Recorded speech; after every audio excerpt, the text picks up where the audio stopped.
you feel a calming sensation. Level 37. Sublimity.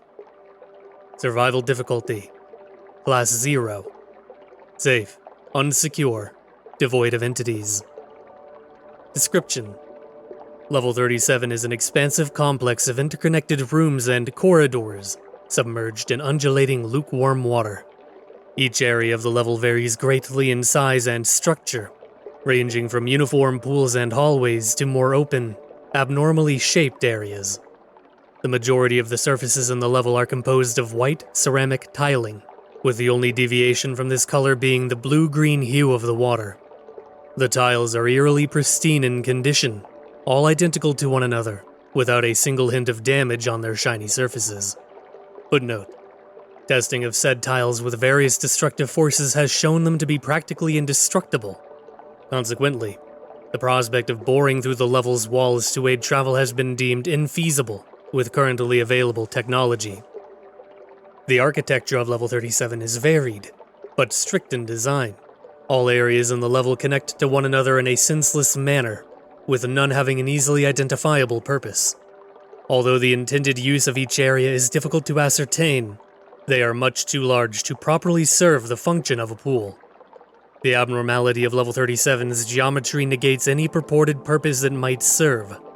Pillars protrude out of the water in certain areas, much too large in quantity to be practical. Many open areas of water lack ledges for one to hoist onto.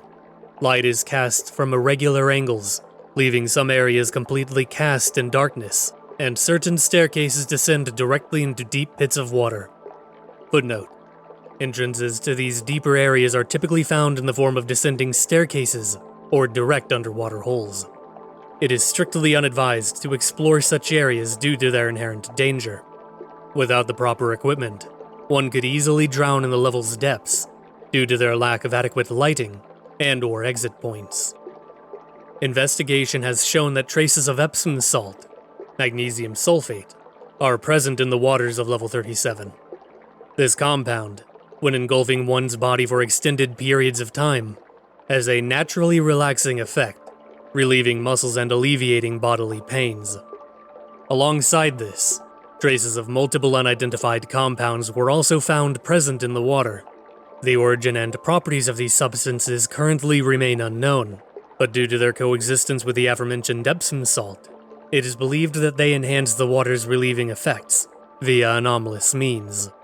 By unknown means, a minimal and constant rippling is present in the water covering Level 37, despite it being undisturbed.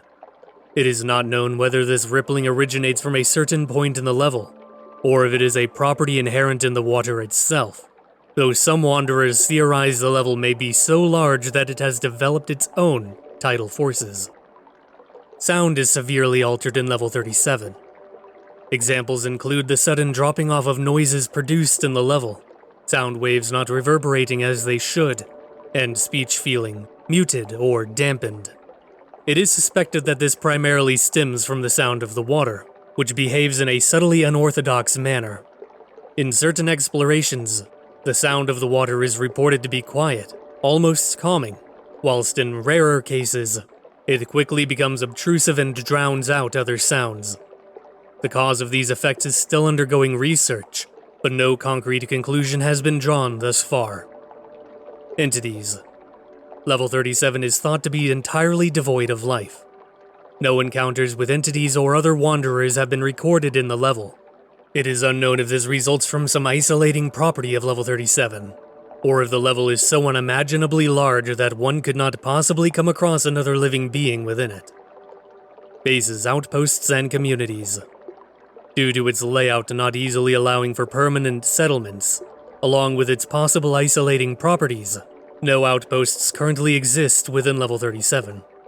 The level's immense size and its inability to sustain life also do not incentivize the creation of permanent housing, and community building would likely prove difficult due to its strange auditory properties. Attached information.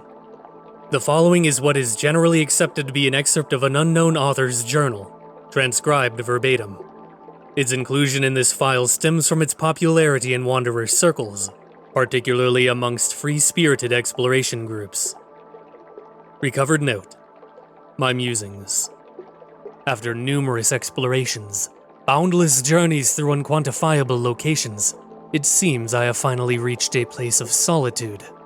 Endless halls, long darkly lit corridors, empty structures of no end. Those are what I have become accustomed to. This, however, is my first breathing point in a storm of chaos and confusion. A peaceful point where I can finally rest. Never before have I witnessed architecture such as this. Brightly lit rooms with pools of blue water, surrounding one's body like a warm embrace. White ceramic tiles make up the walls and floor, reflecting the light and leaving no corner untouched by its radiance.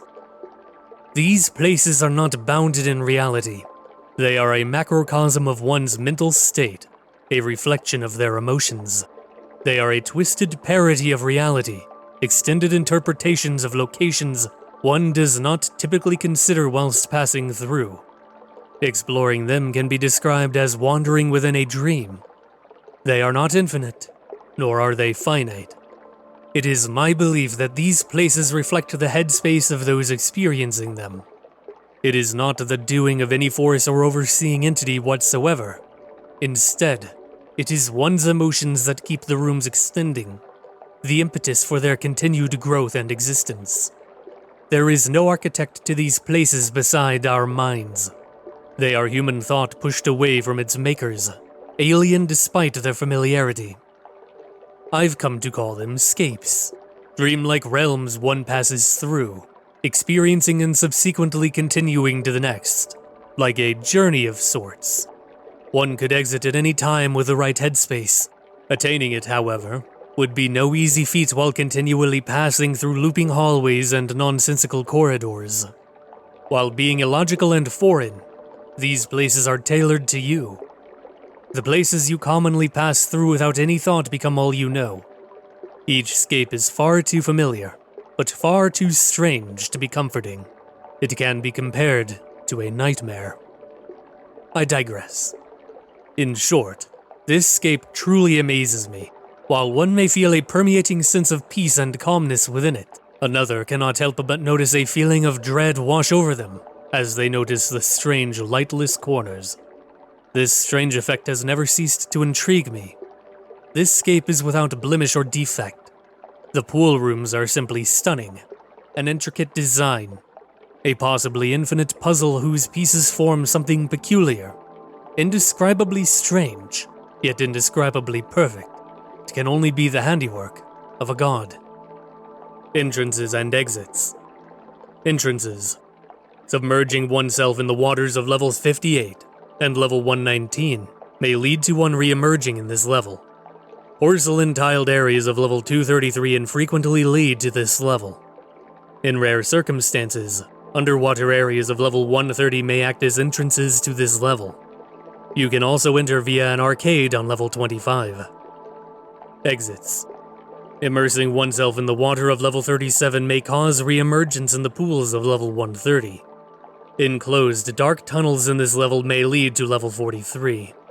Corridors in level 37 can rarely lead to similar corridors in level 233.